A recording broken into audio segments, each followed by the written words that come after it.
Hello, Mike. What's new? Got anything for the afternoon edition? No, nothing new. Fella King, his nemesis, is out here. Now, Miss Logan, maybe you'd better drop back a little later. Cap Street's tied up on a very important case. That's all right. An important case, huh? So the boys get a fast call. Pretty Rick the car, and when they get down there, it's just another family quarrel. Hello, Bill. How many times have I told you not to bust in my I can tell office? louder you can, Bill Street. I want some news. Of course, you know Miss Bobby Logan of the Herald. Little gal gets all the medals for digging up the bodies. Check with those fingerprints, will you? Right. Well, goodbye. A polite policeman. Oh, come on, Bill. Give me a story. You know I've got to have something for the afternoon edition. Everything is peaceful and quiet. I have nothing for the afternoon edition. Now, scram. Captain, the coroner phoned. They've just taken Dan Grady to the morgue. They fished him out of the bay about an hour ago. Murdered.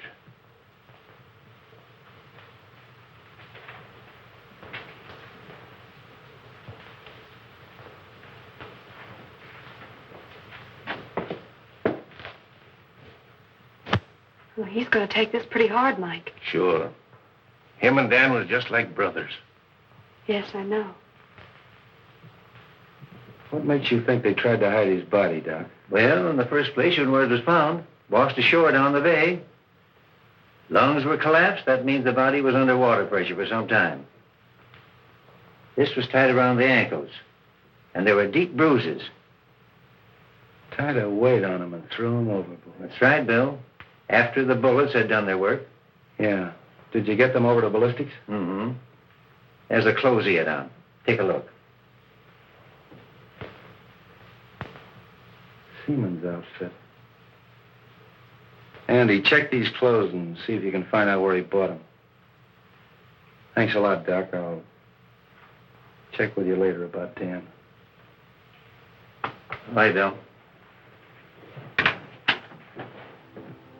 This hits the whole department with a jolt, Bill. Hit me a little harder than the rest. Dan and I were together as kids. Took our training together. Pounded the same beat. Yes, I know. You say he was on a smuggling detail. Yes. That ought to lead us to something. Nothing unless he was following a hot trail.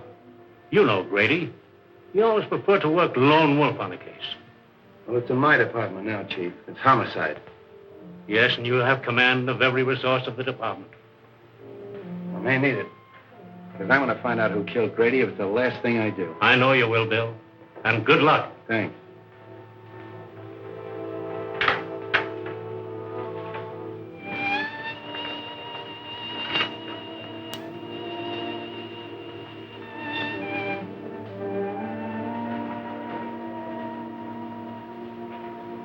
Gee, Bill, I'm sorry. I wish I could help. Thanks, Bobby. Funny, but somehow I can't realize it. Does his wife know? Molly? No, not yet. Poor kid. Say, you can help me at that if you want to. Of course. Anything. Go on out to Molly's and break it to her as easy as you can. She doesn't know me very well. You're the one to tell her. Oh, it's a woman's job. Okay, Bill.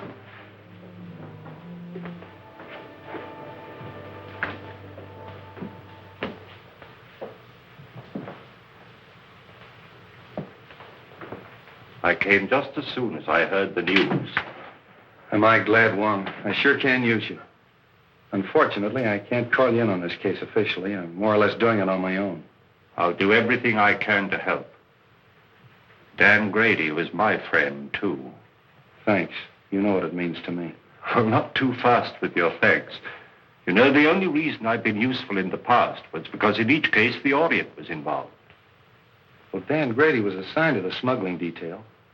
And smuggling in San Francisco means the Orient. Let's have a look at his office. Good. Wife and kid.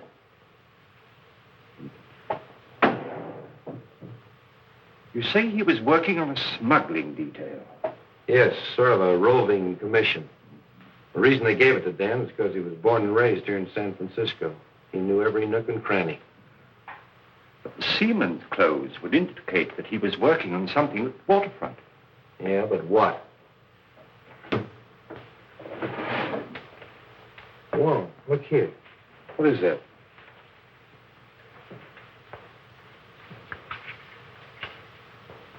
Why, that's a rare piece of emerald jade, as fine a specimen as I've ever seen. Carved in the fashion of the Ming Dynasty. Why, the art of that carving has been lost for hundreds of years. This piece is worth $2,000 or $3,000. Really? Dan was sure working on something hot. Probably that's why he was killed.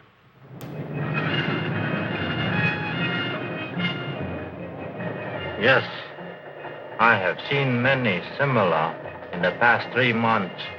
From the captured provinces. Even so, from the ruined temple of Lao Tzu, is it not so? Torn from their settings by alien hands. Even young China would not use such methods to win its wars. Where did you obtain this? It was in the drawer of the desk of the policeman who was killed. A policeman? A good man. Can you help me?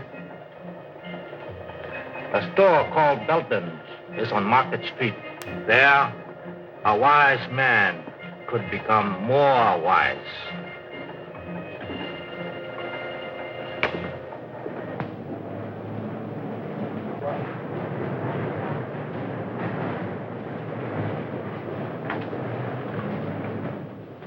How do you do? I'm Mr. Belden. Something I can do for you? I'd like an appraisal on this piece. Why, certainly. Oh, a most unusual piece. The coloring is magnificent. But I'm afraid I can't appraise its real value. But I understood you specialized in Oriental jewelry and art objects. Oh, only imitation. We haven't a piece of jewelry in the house worth over $50. I'm afraid you've come to the wrong place. So it would seem.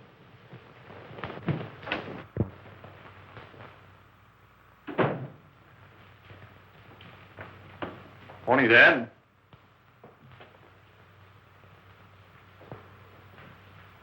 I suggest you try Harrington's over on Kearney.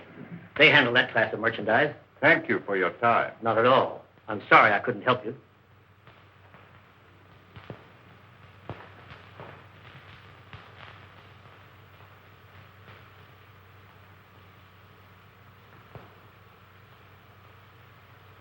Yeah, Chief, that's the guy, all right. I'd know that face any place. Why, that mustache. Even the checkered tie. Yeah, it's him. Checkered tie, huh? Yeah. Where'd you see him? On the bus going uptown. What time was it? 12 o'clock noon. 12 o'clock noon, huh? You don't say. Yeah. At that time, he'd been lying dead for 3 hours in the morgue. Yeah? Yeah. Why, they sworn on a stack of Bibles. That was the guy. Sure, I know, Mr. Unifer.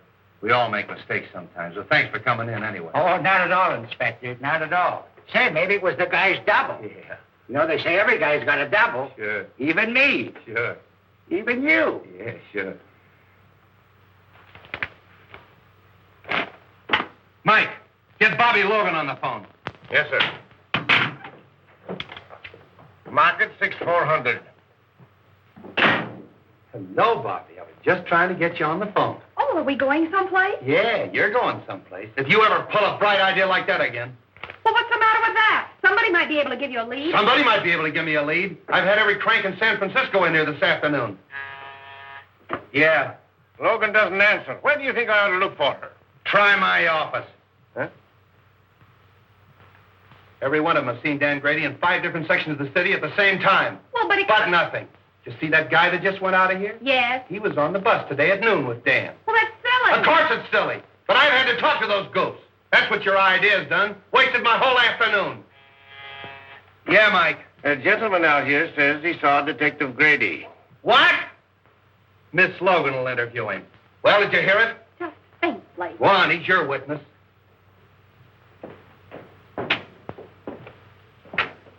Are you Mr. Lyon? Yes. Oh, I'm Miss Logan of the Herald. I I put that picture in the paper. Oh, how do you do? Well, I saw the man last night. Are you sure? Certainly. We talked for quite a while in the bar at the Club Neptune. Good afternoon, Miss Logan. I came in answer to your advertisement. Oh, now look, Mr. Wong. Now give me the details and talk fast. Hello. You got any information? I called on an old friend of mine in Chinatown who advised me to investigate Belden's store on Market Street. Belden's? You know, the jewelry shop. Oh, sure. I'll put a couple of men on it. No, I think I'd leave things the way they are for the time being. Bill Street, I've got him! Got who? This man did see Dan Grady. Now, look, Bobby, we've been all through that. But this man is positive. All right, if he's so positive. What was he wearing when you saw him? Well, sort of like a sailor, you know, pea jacket, striped sweater. He had on dungarees, peak cap with black patent leather visor. Where'd you see him? At the Club Neptune. He was sitting at the bar having a drink. What time was that? About 8:30, I guess. That fits in, doesn't it, Wong? Yes, it does. Well, of course it does. Silly idea, huh? If it hadn't been for that Quiet. paper. You're quite sure this is the man? You're absolutely certain of your identification? Oh, yes. My drink happened to tip over and spilt on him. And I apologized, and we got to talking. And then what happened? Well, we talked together for a couple of minutes about football and things like that. Then I left and went home. You left him at this Club Neptune. Yes, he was still sitting there when I left. Well, thank you very much. You've been a great help. Is there any reward connected with this? Well, you see, Miss Logan takes care of that. Well, I'm sorry, Mr. Lyons. I'm afraid there's no reward, but, well, I'd be very glad to mention your name in my next story of the case. Did you say your first name was Homer? Yes, Homer. Lyons. Thank you. Too bad you haven't got a picture. Oh, I have. I brought one along just in case. Oh, thank you very much, Mr. Lyons. Thank you. Good day. Well, Bill Street, do I get an apology or don't I? Sure, I'm going to get the mayor to give you a key to the city. Terrific. The police thank the Herald for giving them their only clue. How's that, Mr. Wong? Not nearly strong enough. You've earned our undying gratitude. Well, I hope the information is some use to you. I'll see you later. Not me, Flatfoot. Get one of the nurses out of the receiving hospital. They don't mind a pain in the neck. Hey, you think that's a bad idea? Well, now, Street, just what do you know about the Club Neptune? Oh, not much, Wong. We'd better have dinner together. I'll take you down there later. I want to talk to this Harry Lockett. Harry Lockett. Yeah, he's the fellow that owns the Club Neptune. Hardway Harry, they call him. Hardway. Oh, a gambler. Yeah, gambler, smuggler, crook, everything.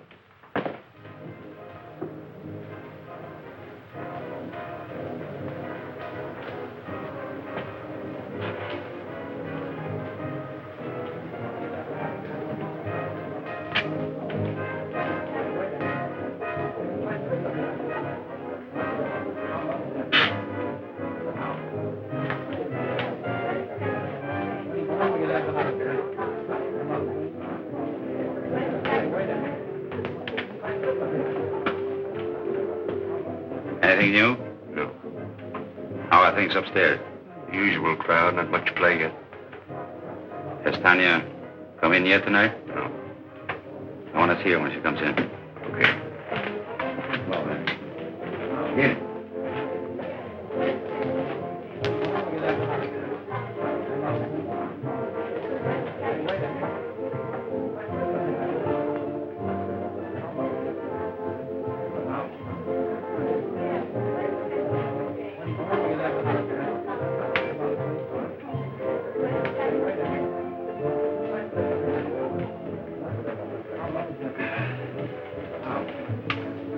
Two dry martinis, huh?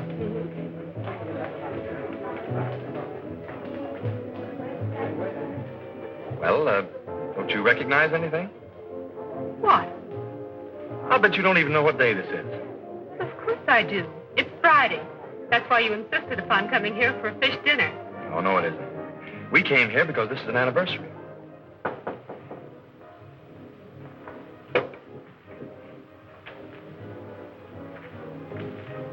What is it?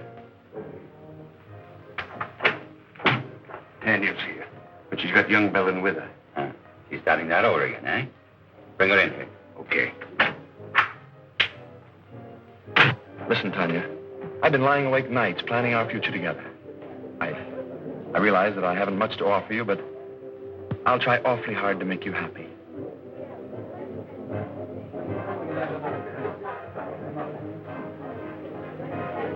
Oh, excuse me, Frank. I think I better go fix my makeup. Surely.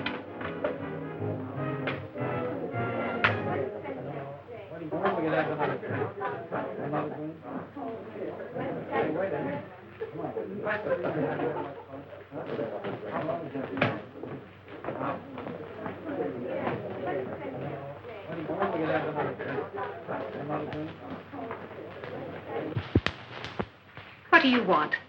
I thought I told you to keep away from young Belden. And I told you that my personal affairs are none of your business. What are you trying to do? Get the old man on our neck? Keep away from that boy or I'll... Or what?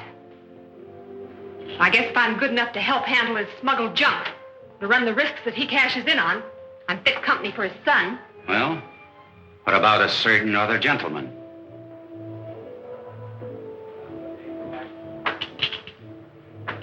Frank Belden wants to marry me.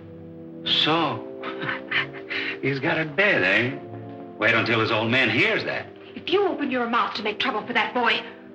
So blow me down. You have really fallen for it. Maybe. Or maybe it's just the novelty of finding someone who's decent and on the level. Come on, have some sense. Get the boyfriend out of here and keep him out. We're not in any spot to invite trouble, girlie.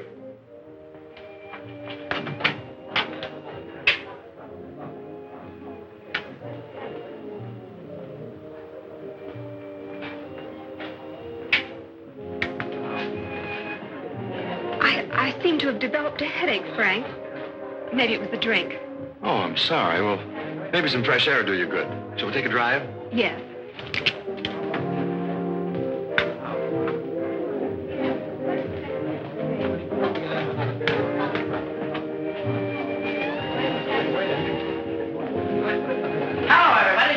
Well, ain't it grand we can all be together? Tommy, give me my usual. You know, the good old double. Well, I know you. You're Logan of the Herald. Don't you remember me? I'm the guy you wrote about in that automobile accident. You know, in those days I was a drinking man. Aren't you going to have your dinner? What dinner? The one you ordered. I ordered the dinner? I'm sure you did. Well, skip it. And I know you can handle your drinks better if you have something to eat. I think you got something there. Don't go away. You know, I always forget to eat when I go out stepping. I'm awfully sorry. Oh, that's all right. He was just feeling hospitable. That's easy to understand. The Club Neptune feels the same way, Miss Logan. Gee whiz, I'm famous. Who would recognize that pretty face of yours if they read the Herald? I'm Harry Lockett. I'm very glad to meet you. I've heard a lot about you and your Club Neptune. So it seems, judging from today's Herald. You don't sound pleased. I'm not. I don't like that publicity. You don't? No. How about we chat in my office? Why not?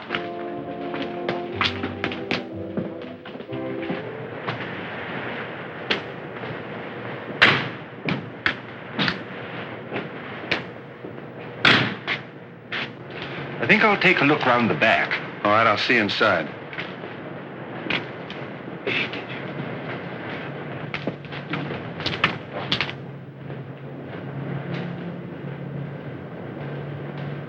You see, Miss Logan, we don't like newspaper people around here. I see your point. You know, if you had this place soundproof, those poker chips up there wouldn't make such a racket. Just a little friendly advice. Thanks. And here's some for you. I wouldn't write any more stories about the Club Neptune if I were you. Are you trying to tell me what to put in the Herald? I'm trying to tell you what you shouldn't put in the Herald. In fact, I'd just as soon you stay out of here. I think you'd be safer. Sometimes some people get hurt. Yeah. Dan Grady got hurt, didn't he? Hey, You sure stick out your neck, don't you, little girl? Who is it? Captain Street. What are you doing here? Mr. Lockett was just making some suggestions as to the news policy of the Herald. All right, Bobby. Well, now look here, Bill. Come on, come on. Hello, Hardway. Oh, Copper.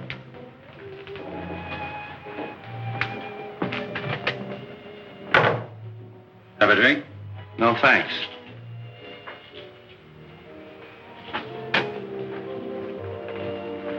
What's on your mind, Street? I suppose you read about Dan Grady. Oh, yes. That's too bad. I don't think I knew him. I thought everybody on the waterfront knew Grady. He was on the smuggling detail. It's funny you didn't run into him. I resent that, Street. I resent what happened to Dan Grady. Quit stalling, Hardway. He was in this place last night at 8:30 at your bar. Well, maybe he was. So about a lot of other people. We had a big night last night. And nobody saw Dan Grady. None of my boys did, because as soon as I saw the papers, I asked all of them. You can talk to them yourself. Maybe I will.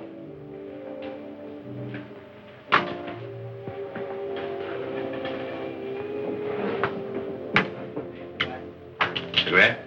Over there.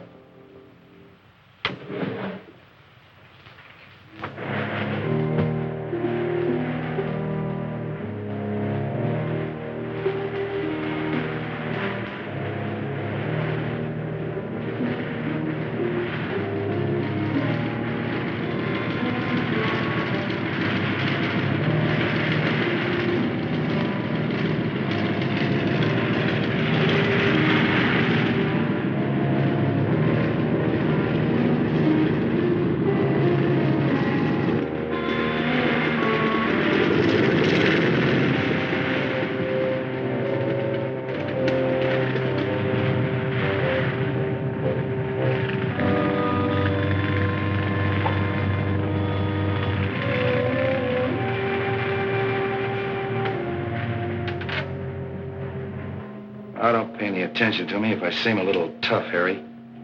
Dan happened to be a pal of mine. His body washed up on the beach this morning. Been in the water for 12 hours.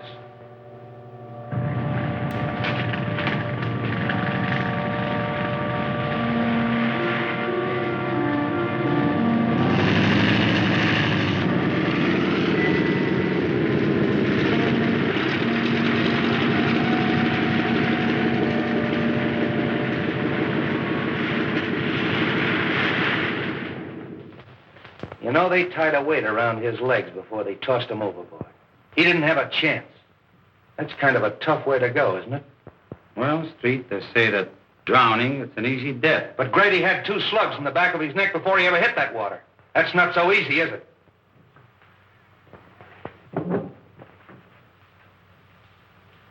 Well, Street, if there is anything I can do for you... Open that door. Open that door.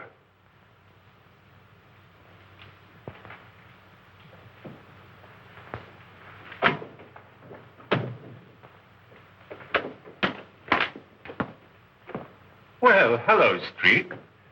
How'd you get in there? The secret stairway in the haunted house. Secret stairway, my eye. Those stairs were there when we bought the place. But they still serve a very useful purpose. This is Hardway Harry Lockett, Mr. Wong. Oh, the Chinese copper. Precisely, Mr. Lockett.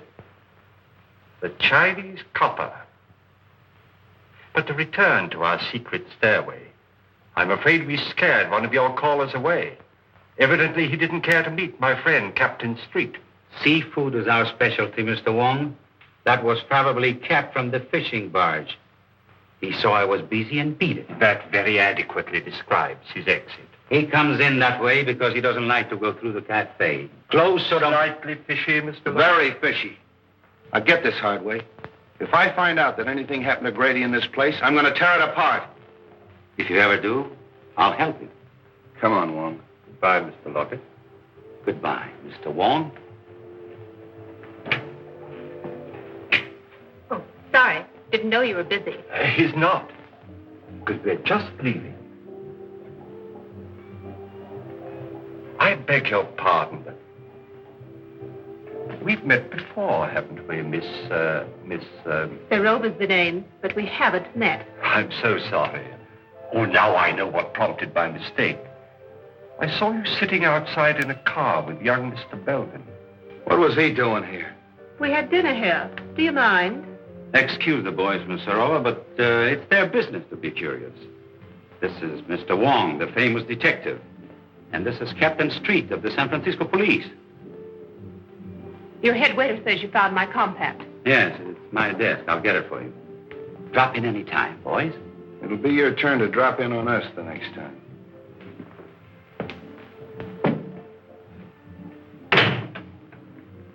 You're a help. Why in blaze did you get rid of Belden when I told you to? Well, I did. He must have seen us outside in the parking lot. What they want? You read the papers, don't you? What do you think? I think that dead policemen are bad medicine. I don't like it, Harry. Relax. They haven't got a thing on us. So Grady was here last night. What does that prove? That the party's getting too rough for yours truly. So, don't tell me Miss Serova's getting jittery, huh? Serova's getting out. Murder's something I don't want any part of. I'm through. Oh, no, you're not. When you're through, it will be because I tell you you're through. Are you threatening me?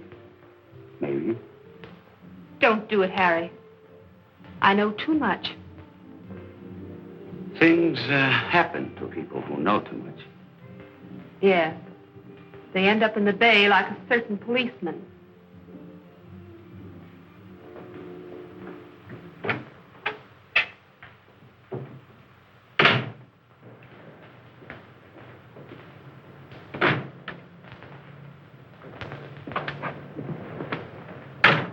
That seafood gag of Hardway's was a hot one.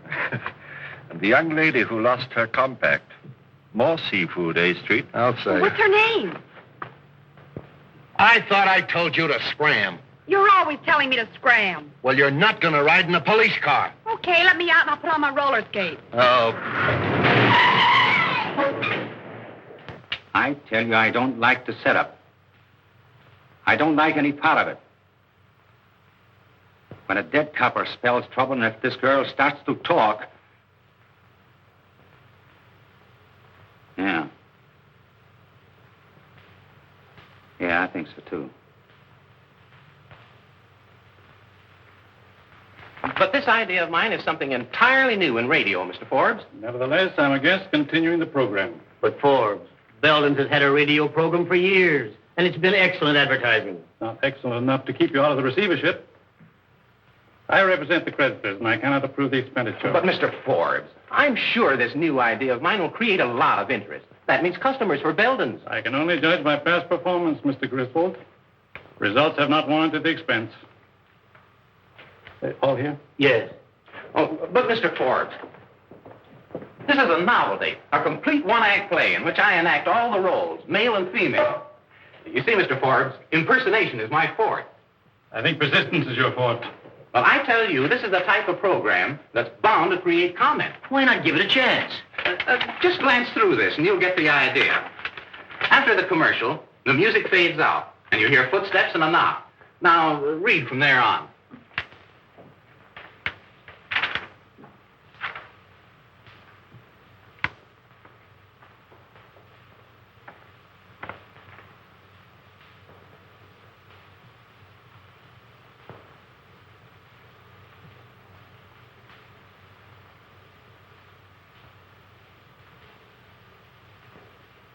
Pretty melodramatic, isn't it? But that's the kind of stuff they like nowadays, Mr. Forbes. The highly dramatic programs are the most successful. Suppose we try it for a couple of weeks. It wouldn't cost a fortune, and it might get results. Well, all right, we'll try it. Thanks, Mr. Forbes.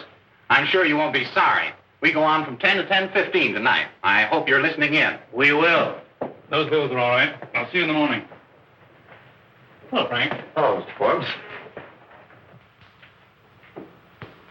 How you feeling, Dad? Oh, as well as could be expected, considering the fact that I don't have anything to say about my own business. When are you going to take me in with you? Not for a while yet. But, Dad, I've got to go to work. I've got to make some money.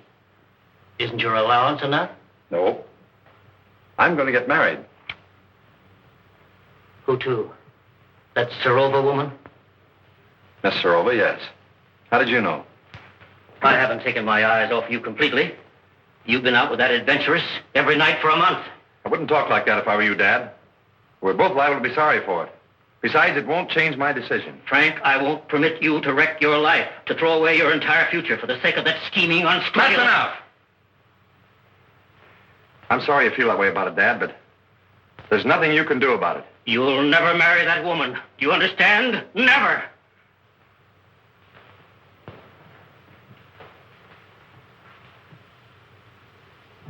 Morning, Sophie. Everything shipshape?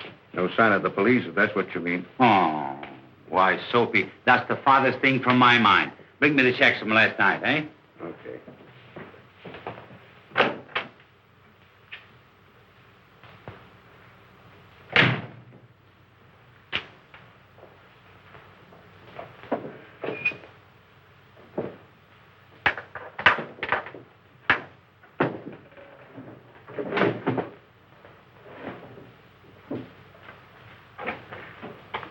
Hey, have you been fooling around my desk? Me? Mm-hmm. What? I wouldn't touch your stuff, boss. Something missing? Yeah, my gun. Gee, that ain't so good. When'd you last see it, boss? I don't know. Yesterday, I guess. I want to talk to you.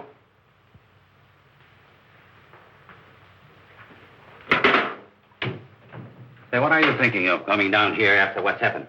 I told you I'd get the stuff to you as soon as it was safe or kept to bring it in. That isn't why I'm here. I want to know what that Serova woman is doing running around with my son. Well, I did my best. You know, after all, it's not such a bad idea, sort of a close corporation. Are you mad? My boy has no part in all this.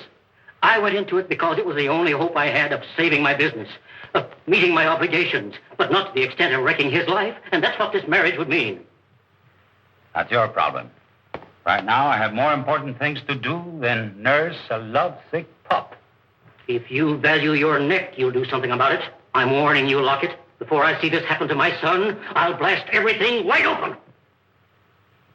Including yourself? Including myself.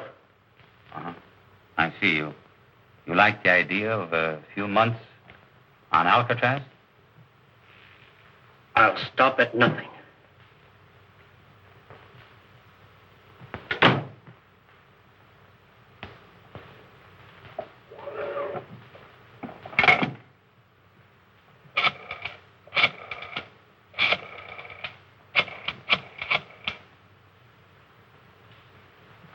Hello. Hello, Tanya. This is Harry. I want to apologize the way I talked to you last night. Oh, you know, I couldn't mean it. We were both a little jittery and unreasonable. Now, listen, Tanya. I want to see you. I have to talk over something with you. I think you'd be interested. All right. I'll be in all evening. Goodbye.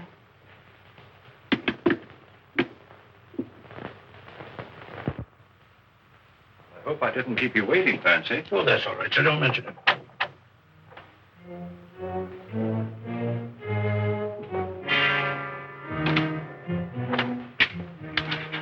I'll stay out here and keep an eye on things.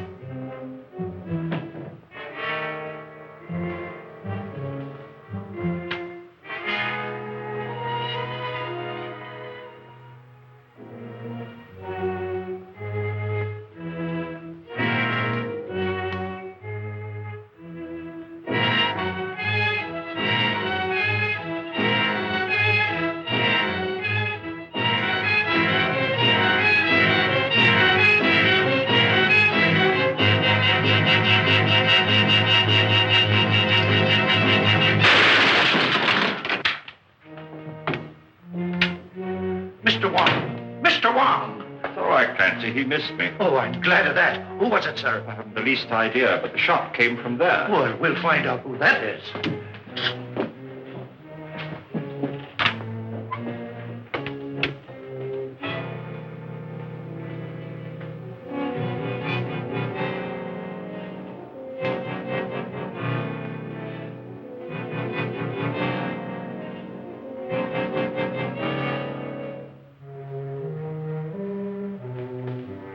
Well, whoever it was, beat it out the back and left the door wide open. Whoever it was, he killed Mr. Belden. What?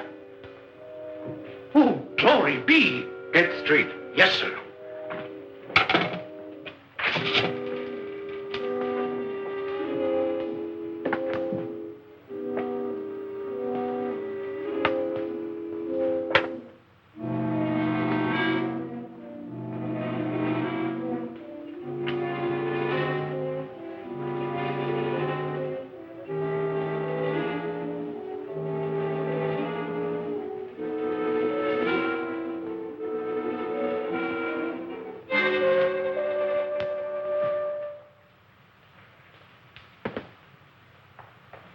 This case has got a million angles.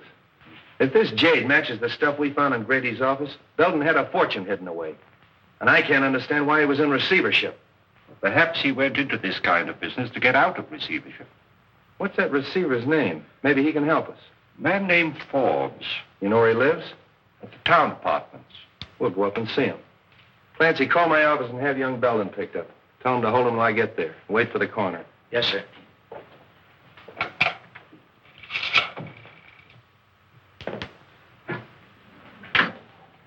Good evening, gentlemen. We want to see Mr. Forbes, John T. Forbes. Who's calling? Captain Street of the police department. Ring 22, please. Captain Street of the police department to see Mr. Forbes. Yes, sir. Go right up, Captain Street. That's number 22. Captain Street? What on earth can he want?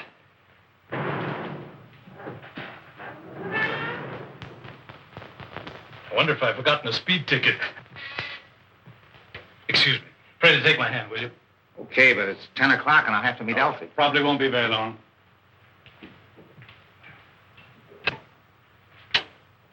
Captain Street? That's right, and it's Mr. Wong. How do you do? How do you do? Come in here, gentlemen. Thank you.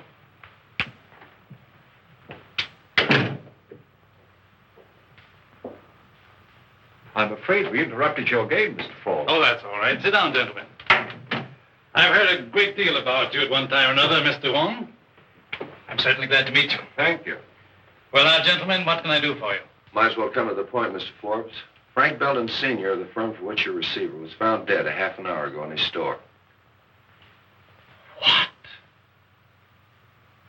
Poor old Frank. I had no idea he felt so desperately about it. Of course, I knew his financial affairs were in bad shape. It was not suicide, Mr. Forbes. He was murdered. Well, this certainly knocks me out. I've got to have a drink. How about you, gentlemen? Thank you, no. Well, thanks. Murdered. Who found him? Give me more of the details. Mr. Wong found the body. Wong? Were you in the store? I was making an investigation of Belden's stock. I found this piece of jade worth at least $2,000 or $3,000. And there are several more pieces, too, just as valuable. I thought they carried only cheap costume jewelry. Could he have been concealing any valuable assets from me? That's exactly what we wanted to find out. I'd like to go down to the store and make a complete examination of their stock. Will that be all right? I think it's a good idea.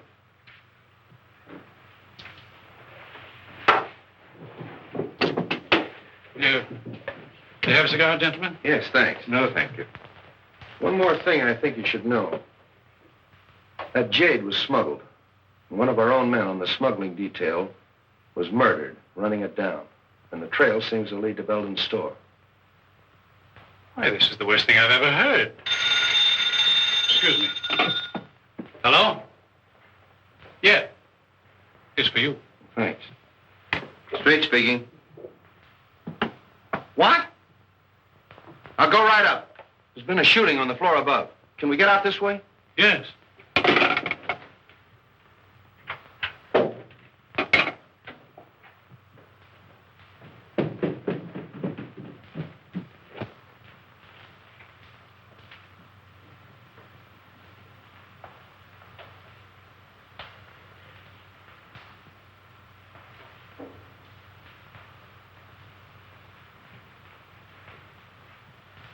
That's that Serova girl.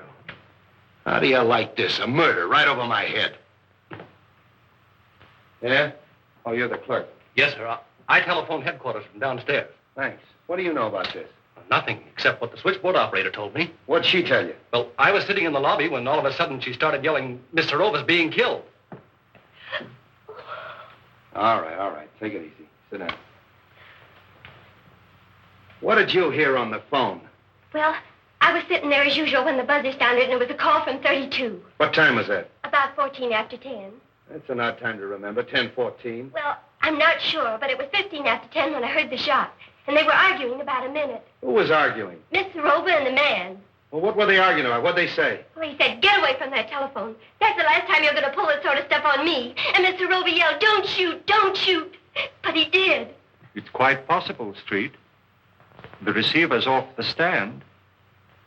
Yeah. Did you recognize the man's voice? No, but he was awful mad. Anybody come through that lobby that might have come up here? No, sir. Did you pass anybody on the way up? I didn't see anybody. All right, that's all for now. Stick around downstairs. Oh, hello, Doc. Prints, photographs, the works. And I want you to get me that... Oh, little Bo Peep, huh? What are you made up for? That's all I need! Just be sure to get everything in this corner, will you, please?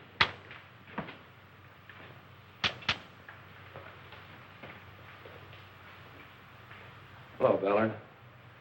What are you doing here? I thought I told you to tail Hardway. I was trailing him. I lost him in the traffic at 8th and Market around 9 o'clock. I've been looking for him ever since. That's wonderful. Get my office on the phone. Get me police headquarters. Hey. Remember the last guy we saw Serova with? Hardway Harry. And he ditched Ballard an hour ago. That's our man. Just a minute. Hold it, Mike. Hello, Mike. Hardway ditched Ballard about an hour ago. 8th and Market. Yeah, I want you to send out a couple of men ahead and... What? Hardway Harry's been sitting in my office for the last hour. Operator. Get her off the phone! Come on, get off there. Put that thing on. Look Get out. out of here. 32 said that Harry Lockett did it. I was just phoning the office. How could he be doing it when he's sitting in my office? Well, I don't know. It was your idea. Oh. Oh, don't go away. Do you know anything about this? Hey, even if he didn't do it, he could have had it done. Harry's alibi's perfect. Hello, Mike. I want you to hold Hardway. I don't care how you hold him, hold him. Bill the maid. Will you stop? Well, Bill, the housekeeper... Will you quit picking on me? Mr. Wong, the housekeeper saw a man sneaking up the back stairs. Sit down. I'm sorry, who are you? I'm the maid on this floor. Well, where were you in this... She was looking in the door. Will you be quiet? You say you saw a man coming up the back stairs. I finished by 10 o'clock. I was going down the back stairs when he came in. Who came in? The young man. What young man? Mr. Belton. Belden Jr. He was in the habit of using the back stairs? Sometimes. Then he had his own key. Yes, sir. That settles it. Ballard, pick up young Belden. Good idea. That's all for now, thanks.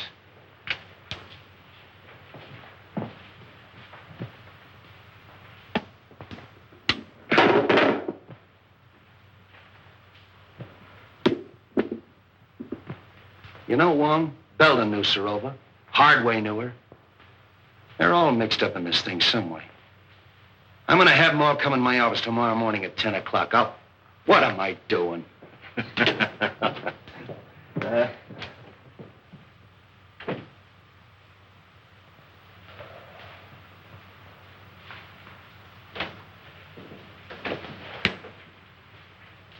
Sit down, Hardway. See who's out there, Jim. Well, how'd you do? Not bad. Have pretty good breakfast, you fellows, you know. Thanks for the cigarettes. Oh, we always take care of our guests. Who's out there? Knucci and Cap Anderson. All right, Jim. Couple of friends of yours. What were you doing here last night? Well, I caught one of your boys following me, and I figured he wanted to make sure where I was. So when he lost me about 9 o'clock, I decided I better check in. So you'd have an alibi because you knew Tanya Sarova was going to be killed last night. What? Yeah, murdered last night. Oh, coming in here wasn't such a bad idea, was it? What time did you get here? 9:29 on the dot. Oh, got it figured down to the minute, huh? Yeah, you can check with the sergeant. I know. So? Hello, Wong. Oh, Mr. Wong, the Chinese copper.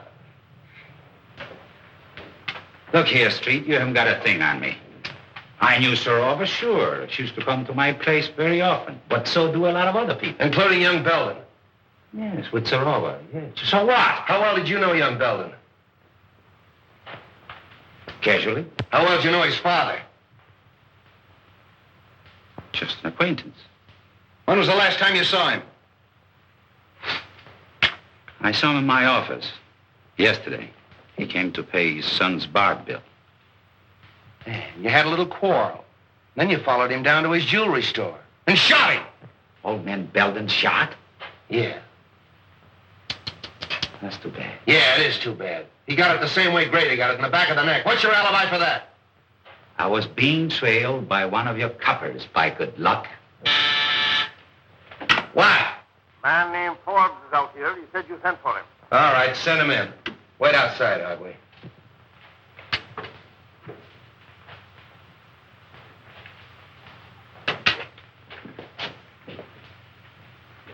Good morning, Mr. Forbes. You want to see me, Captain? Yes. You know Mr. Wong. Oh, yes. How are you, Mr. Wong? Forbes. We were kind of interrupted last night, and I'd kind of like to find out what you know about young Belden. Well, I'm afraid I can't tell you very much. Most of my dealing has been with his father. Well, what sort of a kid is he? He's always struck me as being a rather nice sort of a chap. Quiet, well brought up, and... So you don't think for a minute that he had anything to do with his father's murder? Maybe. I do know he's mixed up in Sarova's death. Oh, I can't believe that, Captain. Why, it isn't possible. I'm afraid you're wrong. There's Belden, Captain. Picked him up in a quick lunch joint, having coffee. All right, sit down. Have you met Mr. Wong? Perhaps you met him last night. Well, I've never met Mr. Wong. How do you do? We've been looking for you all night. Where were you? I don't know why the police should be interested in my movements. What's this all about? What were you doing in Tanya Sarova's apartment last night? Oh, we know you were there. The maid saw you sneaking up the back way. If I were you, I'd tell the captain all he wants to know. Well, I don't know what this is all about, Frank, but you're welcome to my legal advice if I can be of any assistance to you. For his father's sake, I feel that I ought to do everything I can to protect him. All right. But I still want to know what you were doing in Tanya Sarova's apartment last night at 10 o'clock. Were you there, Frank? Yes, I was there, but I didn't kill her. She was dead when I found her. Don't give me that. Well, you don't know what you're saying, Frank. I demand that this boy be advised of his constitutional rights. I'll take care of his constitutional rights. This is a murder investigation. Tanya Sarova was killed last night at 10:15. Just 15 minutes after this young man was seen going in her apartment. That's not true. It's not true, I tell you. She was dead when I found her. Are you sure of the time, Street? Your own switchboard operator heard the argument and the report. They phoned Street in your study, you remember? Yes, that's right. All right, Belden, alibi out of that. Come clean. Why'd you kill her? I didn't, I tell you. I love Tanya. Why would I want to kill her? I'll tell you why. Because you were jealous. You thought she was double-crossing you, and you went up to her apartment and you quarreled, and then you killed her. That's a lie. Every word of it's a lie. So you found your sweetheart murdered, and what did you do? You ran out and hid. Why didn't you call the police? I don't know. I was half crazy. Now, see here, Street, this boy is no condition for questioning. I'll say he isn't, because he doesn't know the answers. Gentlemen, I suggest that we all calm down. Allow young Mr. Belden to tell us what happened in his own way. All right. I'm listening. Now, supposing we go back just a little way, shall we? When did you last see Tanya Sarova alive? When she promised to marry me. Yesterday afternoon, late. And where was that? In her apartment. I was going to take her to dinner, but she said she didn't feel well, so I went out and got a bite, and then I drove around a little while. Yes, and then? Well, on the way home, I saw a light in the apartment, and I went up to tell her good night. Are you in the habit of using the back way? Yeah, I had a key. See, sometimes Tanya wasn't in, and I'd go in and wait for her. Yeah, but she was in last night. Did you use the key then? No. No, that's funny. I remember that the door was open. What else do you remember? Yes, Belton, go on. Well, I went in and called her, but there was no answer, so I went in the living room and on the floor I saw her over by the window. Near the telephone? I don't know. I didn't see anything but Tanya. Was there anything else in the room that was unusual, that attracted your attention? Anything at all? Yes, I remember the radio was on. No, don't kid me. The radio wasn't playing when I got there. If you didn't leave that apartment till before 10:15, where'd you go? I don't know. I drove around. I don't know where I went. I drove all night. What? Captain? Fellow out here named Griswold says he's got to see you. Who's Griswold? What does he want? What does he do? What do you want to see him about? Well, I got to talk to him. I'm from radio station LMAB. He's from a radio station, LMAB. I don't know anybody from a radio station. Tell him to wait. He says you got to wait.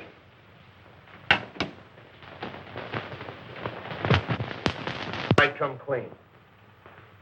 You didn't leave that apartment till after 10:15. After you killed her. Stop it, I say, stop it! Street, you're getting nowhere browbeating the boy this way. Maybe you should let me talk to him quietly somewhere. All right. I'll talk to him quietly. Would you like to see your father? No. Why should I want to see him? He's probably glad she's dead. Why should he be glad? Doesn't he like her? No. Did you quarrel over with your father? Yeah, we had a quarrel and I walked out on him. And then you walked back last night to his jewelry store and shot him, killed him. You mean my father's dead? Stop it, will you? Stop it! What are you trying to do to me? Somebody get me a glass of water. Oh, never mind the water. Oh, I protest. Get him a glass of water. Where is it? Outside. Something wrong, Captain? Yeah, give me that brandy.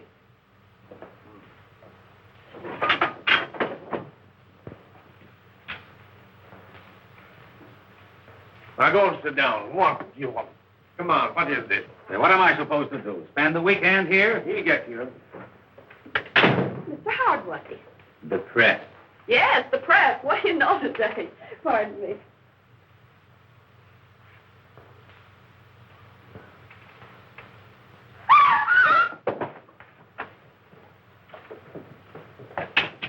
What's the matter? Who is this? It's the fellow from the radio station, Griswold. Where'd this paper file come from? Say, that looks like mine. It's missing from the desk. All right. Who did it? This is the payoff, right in my own office. Stay away from that phone.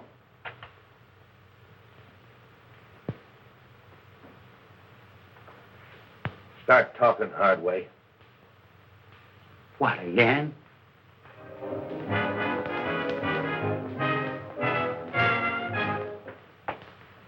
Sorry for the interruption, Mr. Wong, but that was a new program, and I want to check on it. Not at all. It's all most interesting.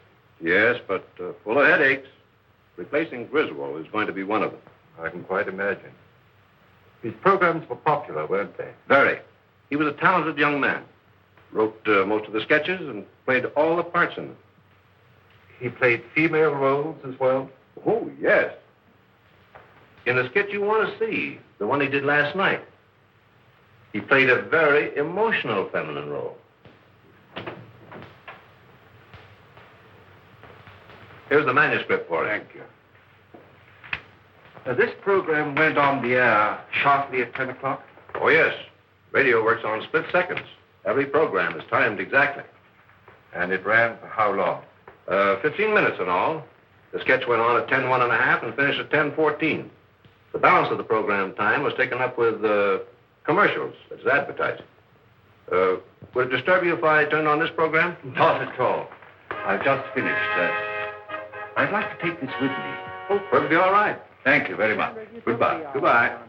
Presenting for your entertainment the first mystery thriller in their new series of programs.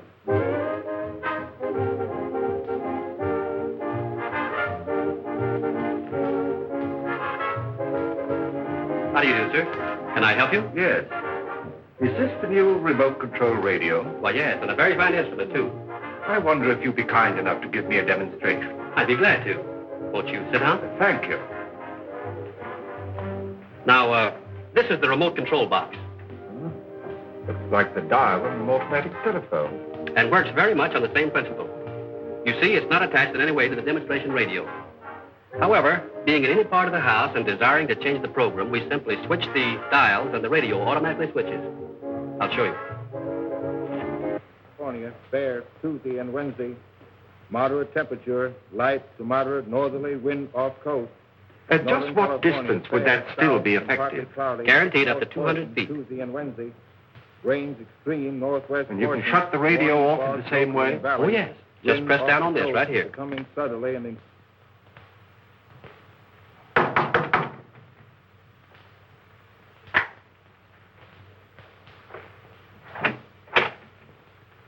What, again? Yeah. Didn't take long for that lawyer to get you and the boys out, did it, Hardway? Why should it? Say, listen, you can't hang that murder rap on any of us. Somebody killed Griswold, and 3 of you were there when it happened. Yeah, and plenty others. That office of yours was a close second to a railroad station. But what's this visit for? According to ballistics, the same gun killed Serova, Belden, and Grady. Mind if I check yours? You know I don't carry a gun. I haven't had one around here in years. Come on, search the place. You think if I had one, I would keep it here just to show? Looks like you're getting a little careless, Hardway. If that gun matches those bullets, it'll be too bad for you. Get that to ballistics. So you still think I killed Serova while I was in your office, eh? You could have farmed that rod out. Take him away. You're making a mistake, Street. Murder is not my racket. Maybe. We'll wait and see what that ballistic report says.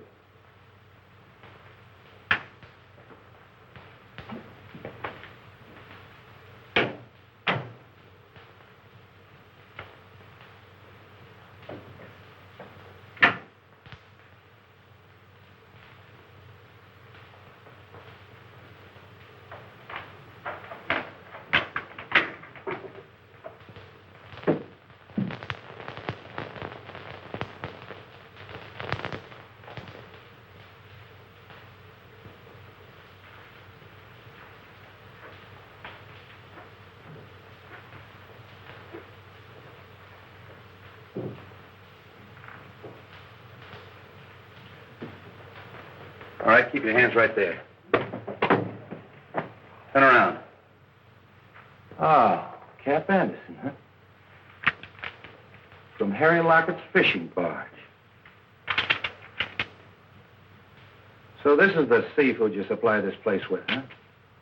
Same stuff that Wong found at Belden's. Now I know how it comes in and how you get rid of it. You better figure on spending quite some time ashore this trip, Cap. You can't beat this rap so easy. Out that door.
This is Mr. Wong, Bessie.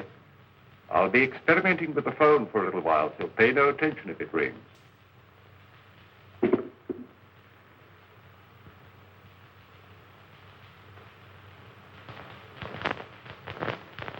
Oh, come in, Paul. Oh, it's you, Mr. Wong. Well, that is a relief. I was wondering who was up here. Oh, you put that string down past my window. Yes. When I found the receiver off the stand last night, I had an idea that the switchboard operator was intended to overhear what she heard. I don't follow you. I believe that the murderer had a way of forcing her to listen at the right time.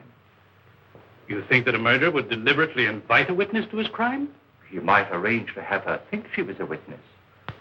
With a piece of cord, a telephone, and a radio.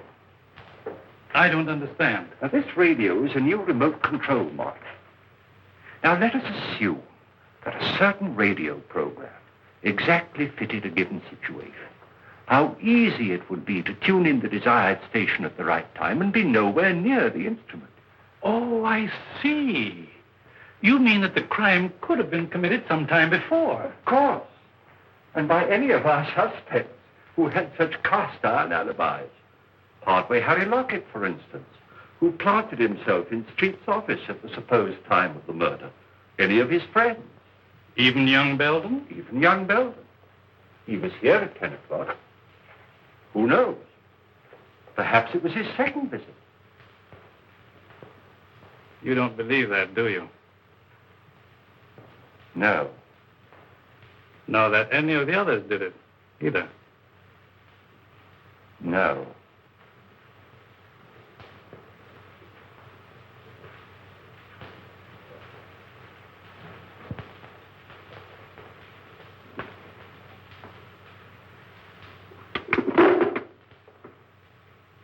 Is that what you were looking for, Mr. Wong? Yes. And you pulled the cord. When I went to get the drink. And when you reached for the cigars? I turned off the radio by remote control. Thank you, Mr. Forbes. Keep away from that telephone. Get over there.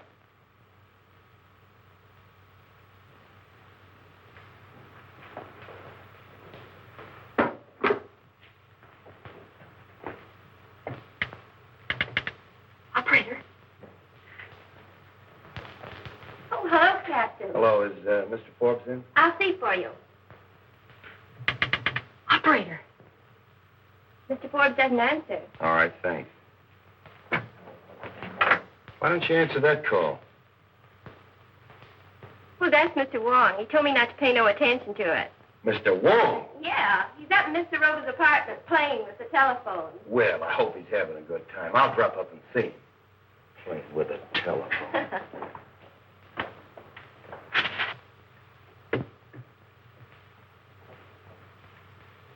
I killed Grady because he was in the way, and Belden because he was getting ready to talk. Griswold when he recognized his own program, and Tanya Sorova because she knew too much. No, because she was leaving me for a younger man.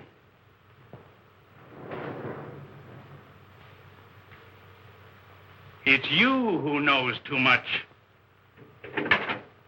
Wong, this is Street. Just a moment, Street.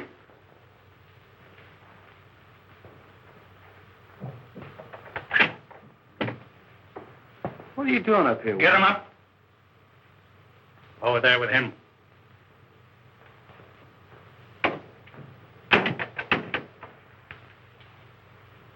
Well, the two of you. That makes it perfect.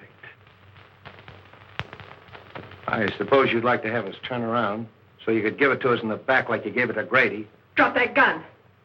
Drop it, I say. Nice work, kid. Take him, Wong. Oh, Bobby. Bobby. Honey. Bobby. Yes? Oh, it's all right, Bessie. The experiment's over. You might give me the Herald, will you? Herald? You have a star reporter on your staff, a Miss Roberta Logan.